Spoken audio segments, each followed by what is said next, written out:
He was born in the kingdom of the north, nameless and forgotten, knowing only frost, steel, and war.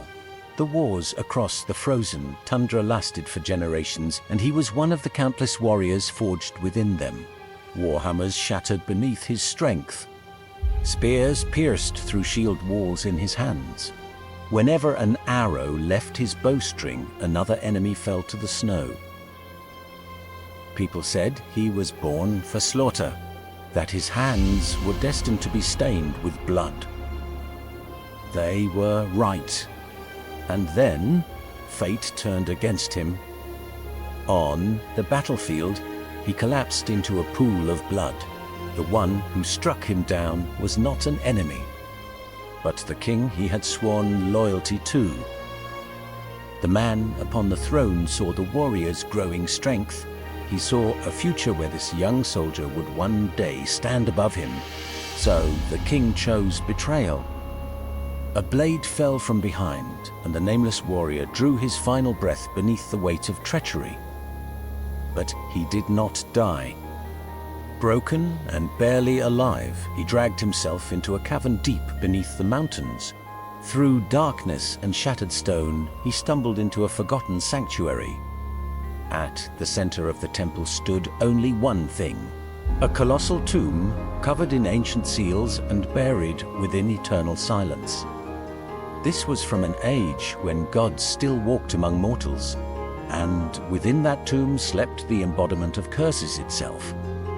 Pain, ruin, the primordial force born from the collapse of order. The gods called it a calamity.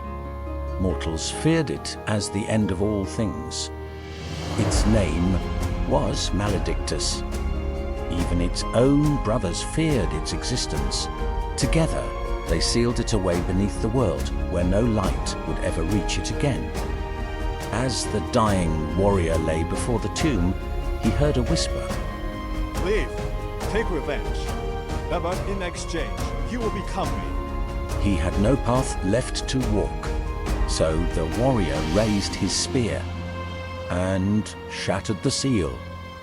The curse flooded into his body like wildfire consuming dry wood. Life returned to him, twisted and unnatural. Fractured wing bones burst from his back, incomplete and unable to carry him into the skies. But he stood once more, and he walked back toward the man who betrayed him. That night, he destroyed his own kingdom. Blood soaked the snowfields crimson as flames painted the horizon red. The old king died beneath the warrior's warhammer, unable to believe that the ghost he had cast aside had truly returned. And upon the throne, a new ruler was born. He ruled under the name Maledictus. His cruelty knew no limits. His people suffered beneath him. They starved, bled, and died, and with every life he took, the wings upon his back grew larger, more complete, less human. Yet the people never forgot that he had once been one of them. When the rebellion finally began, Maledictus stood alone against thousands. The war lasted for weeks. His followers fell one by one, yet he remained standing, but his wings were still unfinished. He could not escape the battlefield. Eventually, he was captured and imprisoned deep within the frozen mountains, left there to die. And so, they killed him, but curses do not allow the dead to rest. When he opened his eyes again, he was no longer human. His flesh had rotted away. Bones pierced through decayed skin. Only his wings had finally become whole, blazing with emerald fire that illuminated the darkness of the prison itself. He broke free. Once again, he faced an entire army alone. This time, he fought for an entire month, and still, he could not be destroyed. Those who understood the truth behind the curse eventually uncovered an ancient relic passed down by their ancestors.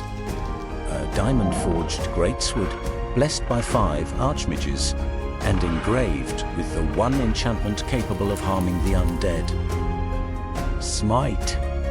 They fought with everything they had, yet even then they could only bring Maledictus down. They could not kill him, so instead they sealed him away within an ancient tomb, bound beneath countless layers of seals that were never meant to be broken again.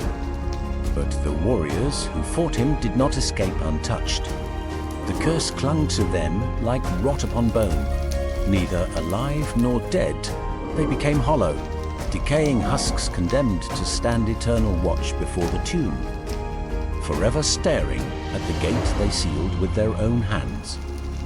And deep within that tomb, the winged curse sleeps, waiting for someone foolish enough to awaken it once more.